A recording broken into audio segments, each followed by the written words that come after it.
Hello guys, आपका स्वागत है हमारे जेके स्टडी स्टफ में। आज की वीडियो में हम बात करेंगे कि भीष्म पितामह की मृत्यु कैसे हुई। तो महाभारत में भीष्म पितामह को इच्छा मृत्यु का वरदान प्राप्त था। उनकी इच्छा के बिना उनकी मृत्यु असंभव थी।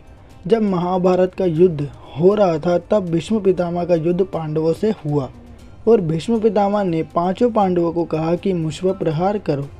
तब पांचों पांडवों ने यह कहा कि आपने ही हमें धर्म का ज्ञान दिया है और हम आपके साथ अधर्म कैसे कर सकते हैं भीष्म पितामह। तभी भीष्म पितामह ने कहा कि मैंने तो स्वयं धर्म का पाठ कल श्री कृष्ण जी से समझा है कि वास्तव में धर्म क्या है। और फिर इसी बात पर भीष्म पितामह कहते हैं कि पांडवों उठाओ शस्त्र और मुझ पर प्रहार करो। तभी भीष्म पितामह और पांडवों के बीच में युद्ध होता है और भीष्म पितामह और पांडवों के बीच युद्ध कुछ समय तक चलता रहता है। कुछ समय के बाद उसी ओर शिखंडिनी आती है। अब हम सबसे पहले ये जान लेते हैं कि शिखंडिनी जो है उसके जीवन का लक्ष्य क्या था। तो कहानी शुरू होती है यहाँ से। महाभारत में काशी के नरेश की 3 पुत्रियाँ थी, अम्बा, अंबिका और अंबालिका। राजा ने तीनों पुत्रियों के लिए स्वयंवर आयोजित किया था। इस स्वयंवर में भीष्म बिना बुलाए पहुँच गए थे और तीनों राजकुमारियों का बलपूर्वक हरण करके हस्तिनापुर ले गए थे। भीष्म तीनों राजकुमारियों से अपने सौतेले भाई विचित्र विजय से विवाह करवाना चाहते थे।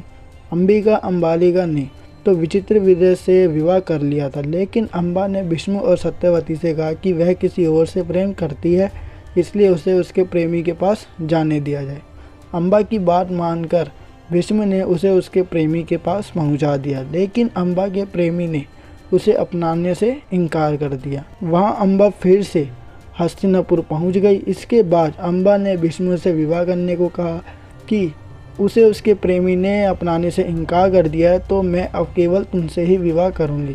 इस पर भीष्म पितामह ने कहा कि मैंने आजीवन ब्रह्मचारी रहने की प्रतिज्ञा की है, मैं विवाह नहीं कर सकता। इस तरह हर तरफ से निराश होकर अम्बा हस्तिनापुर से निकलकर परशुराम के पास पहुंची।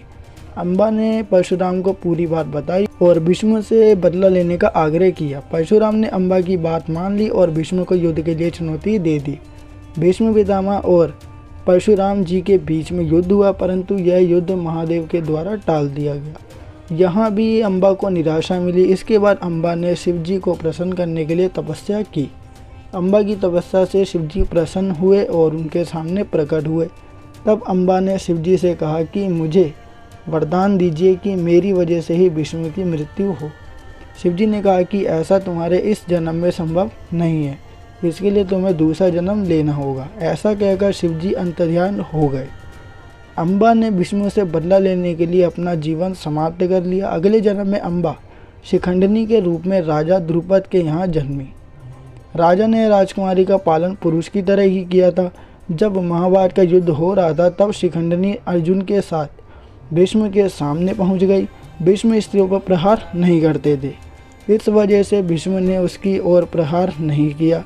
अर्जुन ने शिखंडिनी को ढाल बनाकर भीष्म पर प्रहार करना शुरू कर दिए। कुछ ही देर में अर्जुन ने भीष्म को पराजित कर दिया और भीष्म बाणों की संज्ञा पर आ गए।